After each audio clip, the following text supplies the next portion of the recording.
നമസ്കാരം. പിതാവ് രാംവിലാസ് പാസ്വാന്റെ മരണത്തിന് ശേഷം മകനായ ചിരാഗ് പാസ്വാൻ അഭിമുഖീകരിച്ച പ്രതിസന്ധികൾ ചെറുതായിരുന്നില്ല. വിശ്വാസവഞ്ചന, കുടുംബ കലഹങ്ങൾ, രാഷ്ട്രീയത്തിലെ അഗ്നിപരീക്ഷകൾ തുടങ്ങി എല്ലാം ചിരാഗ് പാസ്വാന് നേരിടേണ്ടി വന്നു. അമ്മാവൻ പശുപതി പരാസ് പാർട്ടിയുടെയും കുടുംബത്തിന്റെയും കടിഞ്ഞാൺ ഏറ്റെടുക്കാൻ ശ്രമിച്ചതോടുകൂടിയാണ് അവിടെ കാര്യങ്ങൾ കൈവിട്ടു പോയത്. മാത്രമല്ല, പിതാവിന്റെ സീറ്റായ ഹാജിപ്പൂർ നിലനിർത്താനുള്ള ചിരാഗ് പാസ്വാന്റെ പോരാട്ടത്തിന് ഒപ്പം നിന്നത് പ്രധാനമന്ത്രി നരേന്ദ്രമോദിയും BJPയുമായിരുന്നു. എന്തായാലും BJPയും ചിരാഗ് പാസ്വാനും തമ്മിൽ കൈകൊടുത്തതോടുകൂടി ഈ പശുപതി പരാസ് ഏകദേശം അധപ്പതിച്ച നിലയിൽ തന്നെയാണ്. നമുക്കറിയാം, ബീഹാറിൽ വലിയ രാഷ്ട്രീയ നീക്കങ്ങളൊക്കെ കഴിഞ്ഞ ഇടയ്ക്കുണ്ടായിരുന്നു. നിതീഷ് കുമാർ വീണ്ടും NDA സഖ്യത്തിന്റെ ഭാഗമായപ്പോൾ ഈ ചിരാഗ് പാസ്വാന് വലിയ ഒരു പ്രാതിനിധ്യം അല്ലെങ്കിൽ പ്രാധാന്യം ആ ചടങ്ങുകളിലും മറ്റും BJP കൊടുക്കുന്നത് പ്രത്യേകമായി എല്ലാവരും കണ്ടതാണ്. അങ്ങനെ ചിരാഗ് ഈ BJP പാളയത്തിലേക്ക് പോകുമെന്ന് കണ്ടതോടുകൂടി തേജസ്വി യാദവ് ഒരു പുതിയ ഓഫറുമായി രംഗത്തെത്തുകയും ചെയ്തിരുന്നു.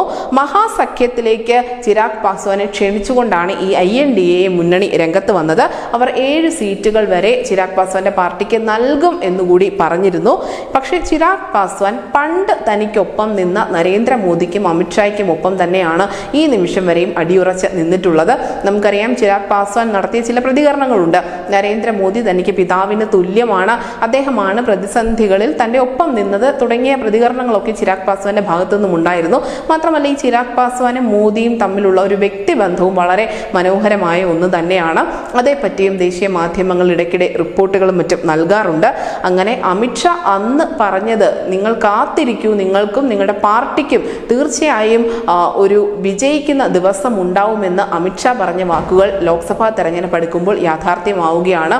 പണ്ട് ആ കുടുംബത്തിൽ നിന്നും അല്ലെങ്കിൽ തൻ്റെ പിതാവിൻ്റെ ഒരു ലെഗസി കവർന്നെടുക്കാൻ ശ്രമിച്ച അമ്മാവൻ ഇപ്പോൾ ഏകദേശം ആ രാഷ്ട്രീയ കളത്തിന് പുറത്ത് തന്നെയാണ്.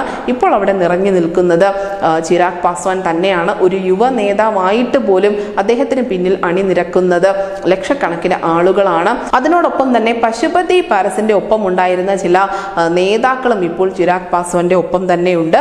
അങ്ങനെ ഈ ചിരാഗ് പാസ്വാന് ആ രാഷ്ട്രീയത്തിലുള്ള അല്ലെങ്കിൽ ആ സംസ്ഥാനത്തുള്ള പ്രാധാന്യം അറിഞ്ഞുകൊണ്ട് തന്നെയാണ് മോദിയും അമിത്ഷായും കരുക്കൾ നീക്കിയത്. അതിന്റെ ഭാഗമായി തന്നെയാണ് INDA മുന്നണിയിലേക്കുള്ള ക്ഷണം ചിരാഗ് പാസ്വാൻ ഉപേക്ഷിച്ചിരിക്കുന്നതും. News desk India Malayalam.